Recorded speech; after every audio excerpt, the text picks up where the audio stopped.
Hi, it's Mike Stiles, and this is This Week in the Metaverse, your weekly newscast that keeps you up to date on everything that isn't real and yet is. It's February 20th. Let's find out what happened around the Metaverse this week. I know Microsoft has stars in its eyes for AI and ChatGPT now, but they've almost come out and said they can't walk and chew gum at the same time. The company's industrial Metaverse core was established in October 2022. A very talented team was put together, and a free trial version had already been released. It's a Metaverse technology to help enterprise clients create operating systems that manage industrial robots, equipment, and processes using the Azure platform. Well, there's no point in you remembering everything I just told you because 4 months after it was started, the program's been bagged and the whole team let go. There were already partnership discussions going on with companies like GM, Unilever, and Coke. But now there's no point in talking unless, of course, Microsoft executives actually want a Coke. It's not really clear why the company took this step, but it's assumed to have good financial reasoning behind it and a belief it just wasn't going to work. The thing is, this comes right behind Microsoft's decision to close AltSpace VR, one of the earliest social VR platforms which Microsoft bought in 2017. They saved it from closing its doors for financial reasons, but now it's going to close anyway, March 10th. And there were widespread layoffs within the HoloLens team. Microsoft says it still believes in the metaverse. They're just doing an outstanding job of hiding it. Are you a Web3 gamer? Well, on one hand, it's believed there just aren't enough of you. But on the other hand, investors are pouring money into those Web3 games you may or may not want to play. So who's right? What's going on? R.T. Watson at The Block writes venture capitalists are not slowing down the backing they're putting into Web3 gaming and its long-term prospects. In fact, that's where the gaming investment money has been going, Web3. But this is happening at the same time many of you are looking at Web3 gaming and going, I'd rather crush candy on my phone. The number of active users for Web3 games dropped 30% since October, according to crypto market researcher Masari. The number of new users dropped 34%. You know Axie Infinity? It's a simple play-to-earn game that did really well during crypto's boom, but its popularity got kicked in the mouth when crypto started less than booming. But some more sophisticated games have entered the market.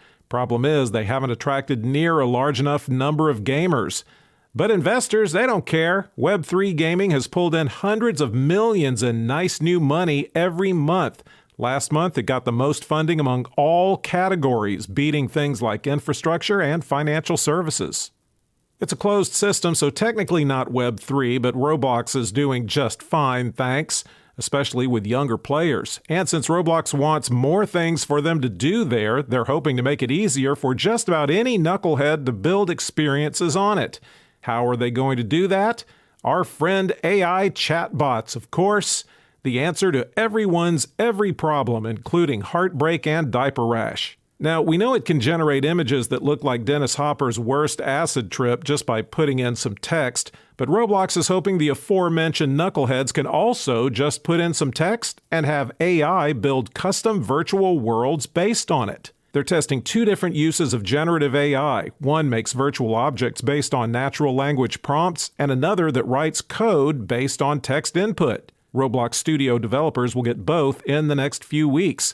Roblox's CTO Daniel Sturman says who this is for and why. Some creators know how to code but may have limited experience creating high-fidelity 3D models. Others may be more experienced with model design but less experienced with code. That's what he said. Why is that important to Roblox? It makes no secret it wants to not be just a metaverse virtual world. It wants to be the infrastructure for the metaverse with the tools needed to build worlds. I usually don't report on the release of new products because most of them aren't that different or exciting, and I don't get paid to mention or endorse anything. But this one is worth mentioning because one of the main reasons the mass public hasn't jumped into virtual reality is those things you have to wear are so awkward and make you look stupid, and as long as they're making people nauseous, they don't work that well. Hypebeast reports that Big Screen is a company that launched a VR social platform in 2016, and now it's got over 6 million users across MetaQuest and Valve Index. But now they're rolling out their own Beyond VR headset, which it says will be the world's teensiest. It weighs less than 127 grams. Oculus Quest 2 weighs about 500 grams for comparison's sake, and even the HTC Vive Flow, which is streamlined, weighs 189 grams. What helps it be so little? Each one is custom fitted to you, the buyer, who submits a face scan before you buy so the fit is just right. It's got micro OLED displays with advanced pancake optics for 5120 by 2560 resolution, refresh rates of up to 90 Hz, a 90 by 93 degree field of view, and a proximity sensor. Now, to be that small, you got to give something up, right? Sorry, lens crafters, glasses won't fit under the headset, but they can make custom lenses. And the other drawback might be the price. It starts at $999. Phew, I thought it was going to be $1,000. The International Monetary Fund, or IMF, traditionally hasn't been Bitcoin's wildest fan. That's me doing big understatements. But Justinas Baltrasatis at Finbold writes that, to its credit, it says all the apocalyptic doom and gloom predicted when El Salvador adopted Bitcoin as legal tender really hasn't happened. But it says the only reason for that is usage hasn't been large enough for said doom and gloom to kick in. The IMF still questions the viability of El Salvador's move, make no mistake about that, and it says Bitcoin usage could indeed go up if there are new legislative reforms. The IMF also said there needs to be more transparency over the government's Bitcoin transactions, and risks around financial integrity and stability, fiscal sustainability, and consumer protection still exist. The El Salvador government still believes, or at least hopes, adopting Bitcoin as legal tender will lead to more financial inclusion for its citizens, especially those that can't access traditional banking. So far, the citizens seem dubious.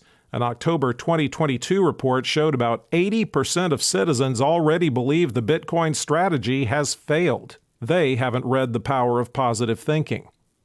I don't have any problem with makeuseof.com's Pranav Bhardwaj writing about the 9 big dangers of the metaverse. It's just that most of the 9 cover the same thing. The real summary is, it's unregulated, so your data can get stolen and bad people can scam you. But here's how it's broken down. 1. Increase in personal data collection. Decentralized means businesses no longer need your consent to get and keep your data. 2. Lack of regulatory oversight, which can make it a breeding ground for criminal activity.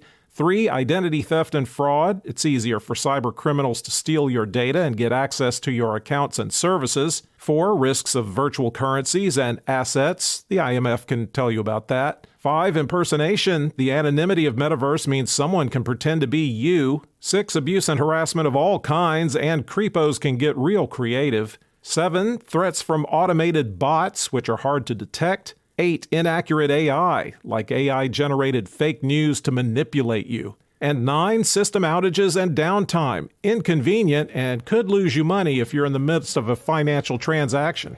Overall, it sounds like a scary back alley that I can't handle myself in.